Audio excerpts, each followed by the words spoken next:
రాహుల్ గాంధీ గారు ఈరోజు మాకు ఇంటర్వ్యూ ఇవ్వడం అనేది కూడా మహాభాగ్యం అనుకుంటున్నాం. ఎందుకంటే కాంగ్రెస్ పార్టీ ఎన్నికల మేనిఫెస్టోలో 2004, 2009లో పెట్టడం జరిగింది. కాపు, బలిజ, తెల్లగ, ఒంటరులను బీసీలో చేరుస్తామని ప్రామిస్ చేయడం. ఆ ప్రామిస్ను ఈరోజు ఆయనకు పూర్తిగా వివరించడం జరిగింది. పూర్తిగా వివరిస్తే 2 సార్లుగా ఎందుకు ఈ విధంగా ఉంది, నేను ఖచ్చితంగా దీన్ని పరిశీలించి చేయిస్తాను అని హామీ ఇచ్చడం జరిగింది.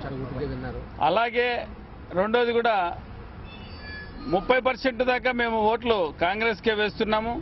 కానీ ఇంతవరకు మాకు ముఖ్యమంత్రి ఇవ్వలేదు, ఫైనాన్స్ మినిస్టర్ లేదు, డిప్యూటీ సీఎం లేదు, హోమ్ మినిస్టర్ లేదు, రెవెన్యూ మినిస్టర్ కూడా ఇవ్వలేదు అని ఆయనకు చాలా గట్టిగా చెప్పడంతో కరెక్ట్ అండి, మీ పర్సెంటేజ్ తగ్గట్టు మేము ఖచ్చితంగా చేయడానికి అవకాశం ఉంది కాబట్టి చేసి తీరుతామని కూడా చెప్పడం జరిగింది. అలాగే మేము నామినేటెడ్ పోస్టులలో ఈసారి 27 నుంచి 30% వరకు ఉన్న మా కాపులు, బలిజలు, తెలగల, ఒంటరులకు అందరికీ న్యాయం చేసి తీరుతానని కూడా ఆయన హామీ ఇవ్వడం కూడా జరిగింది.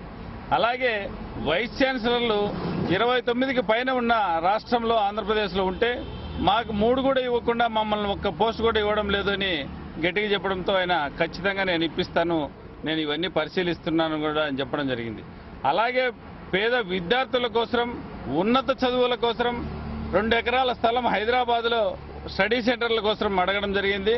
నేను దీన్ని అలాట్ చేయిస్తాను 2 ఏకర్స్ కూడా అని ప్రామిస్ చేయడం కూడా జరిగింది. అలాగే ఈ ఐఏఎస్లు, ఐపీఎస్లు, ఐఆర్ఎస్లు వీళ్ళందరూ ప్రాధాన్యత లేని పోస్టులో ఉన్నారు. వీళ్ళందరినీ మంచి పబ్లిక్లో బాగా అందరికీ ఉపయోగపడే పోస్టుల్లో ఉన్నారు కాబట్టి చేయగలిగే సత్తా ఉన్న కాపు వాళ్ళను అందరినీ మంచి ప్రాధాన్యత కలిగిన పోస్టులో వేయమన్నాము. ఖచ్చితంగా నేను రాష్ట్ర ముఖ్యమంత్రి గారికి ఆదేశాలు పంపిస్తానని చెప్పడం కూడా జరిగింది. అలాగే ఓబీసీలో గాజుల బలిజ ఉన్నదాన్ని మాకు సర్టిఫికేట్ ఇవ్వడం లేదంటే నేను చీఫ్ సెక్రటరీ గారికి పంపిస్తాననడం కూడా జరిగింది. ఇవన్నిటి మీద వెంటనే మాకు, ఎందుకంటే మేనిఫెస్టోలో పెట్టినారు, ఇవన్నీ చేస్తున్నారు, చేయకపోతే మాత్రం మేము ఇబ్బందిగా ఉన్నది సార్ అంటే, లేదంటే నేను ఇవన్నీ పరిశీలించి ఖచ్చితంగా చేయిస్తానని హామీ ఇచ్చారు. చాలా ఓపికగా మేము అన్ని చెప్పినవన్నీ విన్నారు.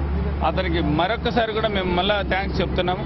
ఎందుకంటే మా డిమాండ్స్ చాలా నిరుపేద కుటుంబాల నుంచి ఎక్కువ ఉన్నందువలన, రైతులు ఉన్నందువలన బీసీ స్టేటస్ గట్టిగా చెప్పడం 2 సార్లు మీరు ప్రామిస్ చేశారు. ఇంతకుముందు 2006లో మీ తల్లిగారైనటువంటి సోనియా గాంధీ గారిని కూడా కలిసి వెళ్ళాము, అయినా ఇంతవరకు మాకు న్యాయం చేయలేదు, మీరన్నా న్యాయం చేయండి అని గట్టిగా చెప్పడంతో ఖచ్చితంగా న్యాయం చేస్తానని హామీ ఇవ్వడం జరిగింది. బీసీ స్టేటస్ మీద చాలా పాజిటివ్గా రియాక్ట్ అయ్యేదండి. బీసీ స్టేటస్ ఇస్తామని చెప్పేసి